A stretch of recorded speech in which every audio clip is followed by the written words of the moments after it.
Part of the syllabus is package and practices of cotton, जिसमें cotton की जो भी कॉटन को ग्रो करवाने के लिए जो भी सावधानियों की ज़रूरत है वो कौन कौन सी हैं उसके बारे में हम यहाँ पे स्टडी करेंगे। American cotton was grown on 2.48 lakh hectares in Punjab during 2020-21. The total production was 10.14 lakh bales with an average yield of 6.94 quintals lint per hectare. तो इसमें जो अमेरिकन कॉटन है वो 2.48 लाख हेक्टेयर पंजाब में 20 से 21 दिन 2020-21 में उसको ग्रो करवाया गया, जिसमें आगे क्लाइमेटिक कंडीशंस हैं, कौन सी क्लाइमेटिक कंडीशंस जो हैं वो फॉलो करनी चाहिए कॉटन को ग्रो करवाने के लिए, जिसमें है daily minimum temperature of 16 degree Celsius. Come daily जब दिन का टेम्परेचर 16 डिग्री सेल्सियस से कम रहे is required for germination, and germination के टाइम पे बीजों के ग्रो करने के टाइम पे 16 डिग्री सेल्सियस होना चाहिए, और क्रॉप की ग्रोथ के टाइम पे 21 से 27 डिग्री, और जब क्रॉप को पक जाना है उस टाइम पीरियड में 27 से 32 डिग्री सेल्सियस जो है वो होना चाहिए टेम्परेचर, और रात का जो टेम्परेचर है वो ठंडा होना चाहिए, रात को ठंडक रहे। Cotton picking period from mid September to November must have bright sunny days to ensure a good quality of the produce. तो सितंबर के मध्य से लेके नवंबर तक जो है काफ़ी अच्छे धूप जिसमें हो जिन टाइम पीरियड में, उसमें हमें इसको ग्रो करवाना चाहिए। सॉइल टाइप है, cotton can be successfully grown on all the soils, हर तरीके की सॉइल पे इसको ग्रो करवाया जा सकता है एक्सेप्ट सैंडी, सिर्फ रेतीली मिट्टी में इसको ग्रो नहीं करवा सकते। सलाइन और वाटर लॉग टाइप्स, ना ही पानी, ऐसी मिट्टी जिसमें नमक की जो क्षारीय हो ऐसी मिट्टी में नहीं उसको ग्रो करवा सकते, और जिस मिट्टी में पानी जमा रहता हो ऐसी मिट्टी में भी उसको ग्रो नहीं करवाया जा सकता।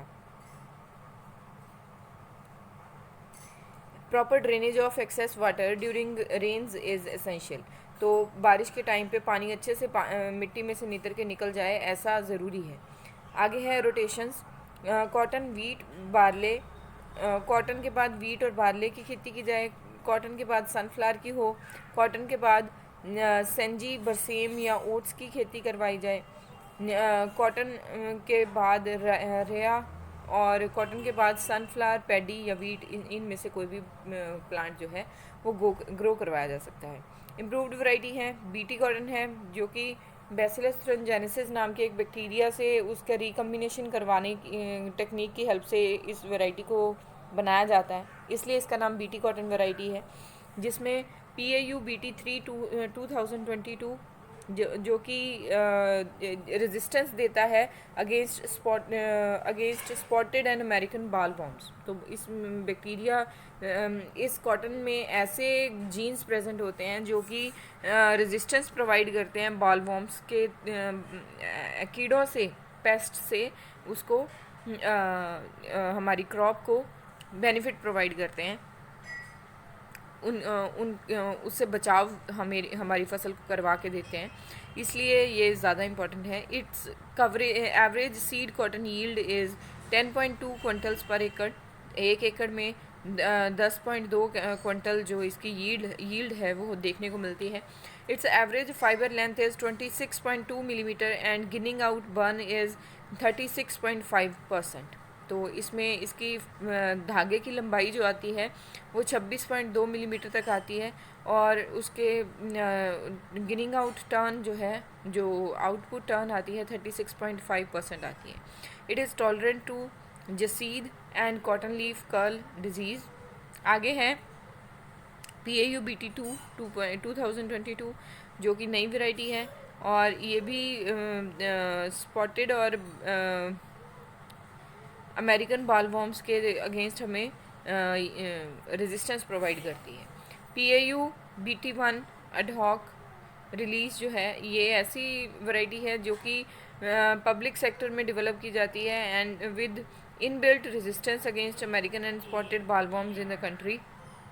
It has bigger boll size, इसका बॉल साइज़ काफ़ी बड़ा होता है जो कि 4.3 ग्राम्स का एक बॉल रहता है, and ginning out turn is 41.4%।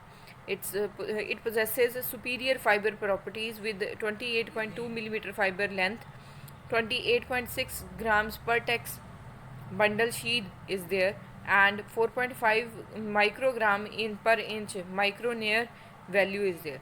Its average seed cotton yield is 11.2 quintals per acre. It is moderately resistant to, तो एवरेज यील्ड जो है वो 11.2 क्विंटल्स तक आती है, और ये मॉडरेटली रेजिस्टेंस रहती है कॉटन लीफ कर्ल डिजीज़ के. बीटी कॉटन हाइब्रिड्स हैं.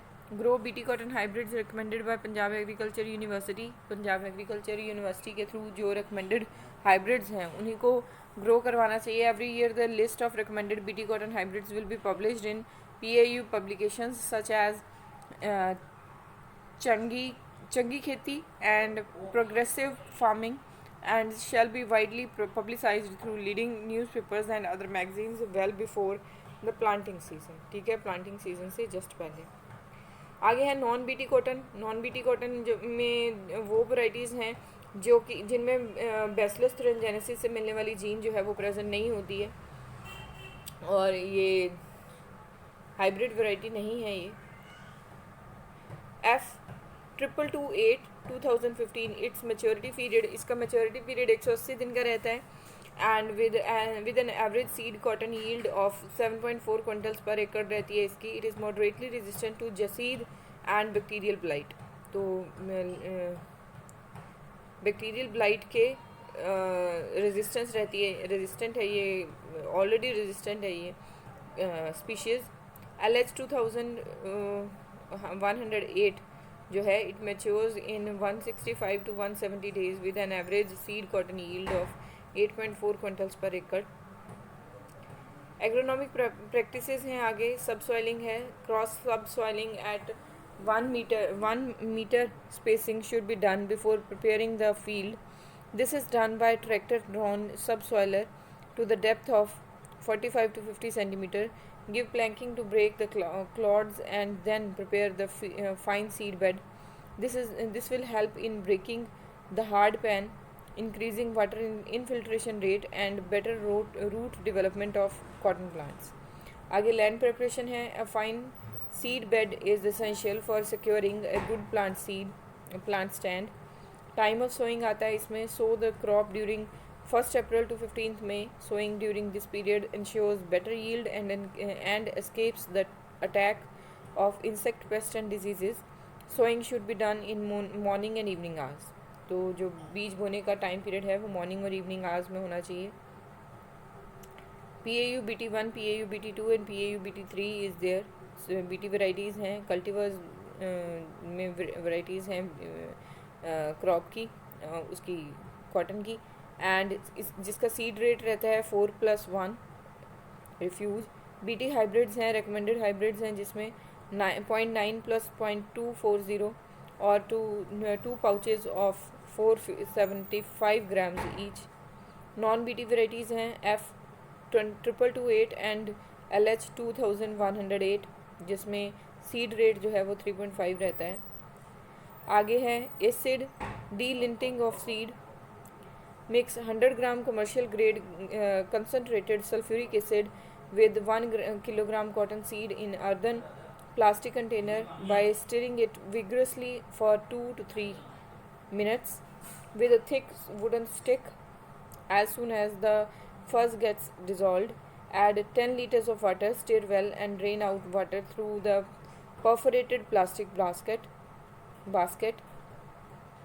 तो इसको करवाने का ये जो पूरा प्रोसीजर है उसमें 10 लीटर पानी की ज़रूरत रहती है, जो कि परफोरेटेड प्लास्टिक बास्केट में होना चाहिए. परफोरेटेड होने का मतलब है कि बास्केट में पानी जमा ना हो, वहाँ से निकलता रहे. Repeat these washings 3 times to make the seed free from sulphuric acid residue. तो इसको 3 बार रिपीट करवाना ज़रूरी है, सल्फ्यूरिक एसिड रेजिड्यू ताकि उसमें जमा ना हो.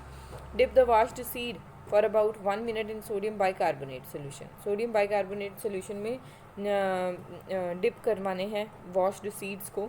12.5 grams sodium bicarbonate in 2.5 liters of water to neutralise the acid residue on the cotton seed. तो कॉटन सीड में जो एसिड रेजिड्यू है उसको न्यूट्रलाइज करवाने के लिए. Give 1 more washing with water and remove light तो उसमें एक और पानी की वाशिंग जो है वो देनी चाहिए ताकि लाइट जो है वो रिमूव हो सके।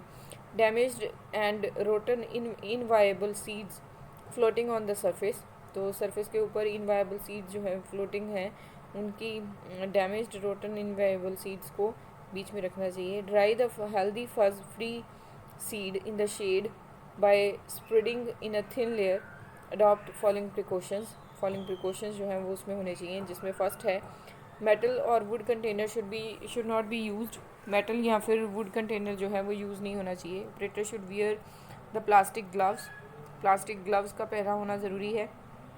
Water containing acid and alkali residue should be properly disposed of in the waste land, तो पानी कंटेनिंग जिसमें एसिड और अल्कली रेजिड्यू हों वो अच्छे से डिस्पोज किया जाना चाहिए। That should be waste land में डिस्पोज होना चाहिए, आपकी उपजाऊ मिट्टी में उसको नहीं डिस्पोज करवाना है।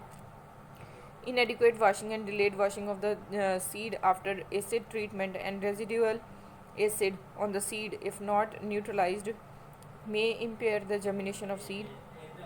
Or rub the non-delineated delineated seed with fine earth, cow dung or ash to remove its fuzz and ensure uniform sowing.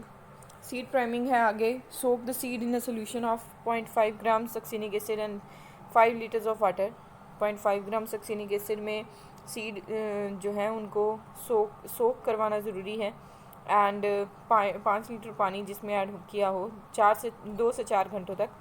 In case of acid delinted seed और 6 to 8 hours in case of non-delinted seeds to promote the good establishment of the plant stand, better early growth and more yield। उसके बाद है soil जो कि irrigated की जाती हैं sodic water से। Treat the seed with the liquid bio formulations along with gypsum application. This will reduce the adverse effects of sodic water irrigation while sustaining soil health and cotton productivity in cotton weed system. Seed should be smeared with 5 grams gocho 70 ws or 7 grams crucier per kg seed for preventing damage by cotton jacid. Sowing and spacing है आगे। sow in lines 67.5 cm apart with a cotton sowing drill or cotton planter. The plants of non-BT varieties within rows be kept 60 cm apart during thinning, whereas for PAU BT1 plants within a row be kept 45 cm apart, and for PAU BT2 and PAU BT3 plant to plant spacing within row be kept 30 cm apart after thinning.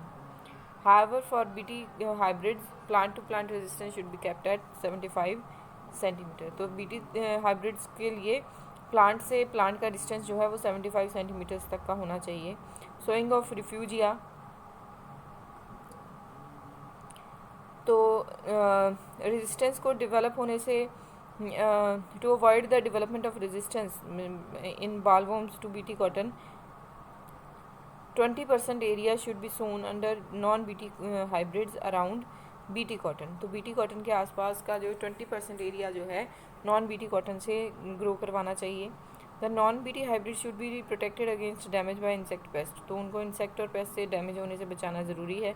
Mention in case of non BT hybrids इसीलिए use नहीं किए जा पाते क्योंकि उनमें जो bacteria हैं, जो इंसेक्ट पेस्ट हैं, उनके अगेंस्ट रेजिस्टेंस जो है वो नहीं डेवलप होती है।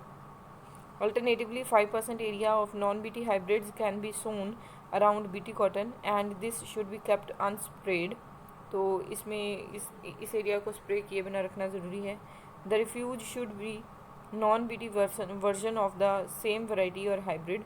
If it is not possible, the farmers can use non-BT varieties like F2228 and LH 2108 as refuge. Intercropping है जिसमें इंटरक्रॉप 1 रो ऑफ मेज़ और cowpea for fodder in cotton, तो कॉटन के साथ साथ मेज़ और काउपी जो है वो उसको ग्रो करवाना चाहिए। Sown at row to row spacing of 67.5 centimeters for getting higher income as compared to sole cotton. Apply recommended fertilizers to cotton and intercrops on area basis. Harvest maize or cowpea fodder at 45 to 55 days after sowing. Ridge sowing है sowing of cotton on ridges prepared with cotton planter and irrigating the crop on in furrows saves a considerable amount of irrigation water without reduction in seed cotton yield. Transplanting of cotton seedlings है for gap filling 3 week old nursery grown and 4 by 6 inches polythene bags filled with 1:1 mixture of soil and FYM can be transplanted. Weed control है hoe the crop in 2 or 3 times. The first hoeing should be done before first irrigation. Use tractor mounted cultivator or tractor operated rotary weeder,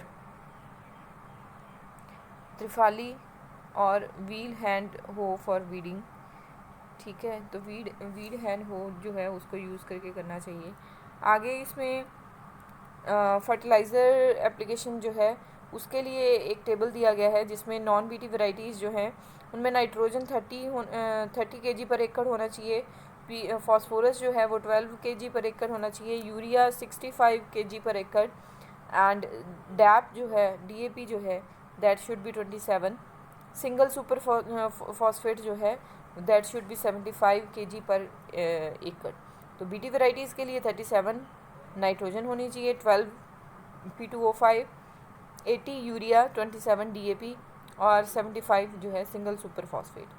hybrids के लिए BT hybrids के लिए 42 होना चाहिए nitrogen, phosphorus 12, urea 90, DAP 27 and single super phosphate जो है वो 75 ही होना चाहिए. तो बीज को बोने के टाइम पे ये सारी प्रिकॉशंस जो हैं वो हमें देखनी ज़रूरी हैं. Apply half nitrogen eight thinning and remaining apply half nitrogen at thinning and remaining half at the appearance of flower. If the soil is low in fertility, the first half dose of nitrogen may be applied at sowing instead of thinning. ठीक है, तो बीज बोने के time period पे उसकी half जो nitrogen है थिनिंग के टाइम पे और हाफ जो है अपीयरेंस ऑफ फ्लावर्स के टाइम पे उसमें ऐड करवानी चाहिए. तो सॉइल अगर फर्टाइल ज़्यादा नहीं है तो ऐसे केस में हाफ डोज ऑफ नाइट्रोजन जो है may be applied at half sowing instead of thinning. ठीक है, फिर उसके बाद है 400 grams boron, 4 kg borax per acre at sowing to boron deficient calcareous soils having 2% or more calcium carbonate. However, boron should not be applied indiscriminately as excessive boron application may cause toxicity. तो excessive boron application जो है उसमें उसकी वजह से toxicity जो है वो आ सकती है. PAU लीफ कलर चार्ट है for need based urea application. Match leaf colour greenness of top most fully developed intact leaf from the randomly selected 10 cotton plants with PAU LCC under shade of your body at thinning and initiation of flowering. Apply urea based on leaf greenliness. पत्तों के हरे होने या पीले होने के ऊपर depend करते हुए यूरिया की कॉन्सन्ट्रेशन जो है वो डिसाइड होनी चाहिए कि वो ग्रीन हैं तो कम और येलो हो चुके हैं तो ज़्यादा होनी चाहिए यूरिया की कॉन्सन्ट्रेशन. फिर उसके बाद है इरिगेशन एंड ड्रेनेज. इरिगेशन जो है 4 से 6 इरिगेशन देना ज़रूरी है और एप्लीकेशन ऑफ 16 क्विंटल पर एकड़ of the rice residue biochar residues have adverse effect of salinity. तो इसमें अगर इतना ज़्यादा क्वांटिटी में जो राइस रेजिड्यू बायोचार जो है वो डाला जाता है तो उसकी वजह से एडवर्स सैलिनिटी कंडीशंस जो हैं उसको कम होने में हेल्प मिलती है. Crop must not be allowed to suffer from water stress during the flowering and fruiting stages. Flowering और फ्रूटिंग स्टेजेस के टाइम पे जो क्रॉप है उसमें पानी की कमी नहीं होनी चाहिए। ठीक है, तो आज के लिए हम यहीं पे ख़त्म करते हैं, बाकी आगे नेक्स्ट अगले लेक्चर में करेंगे।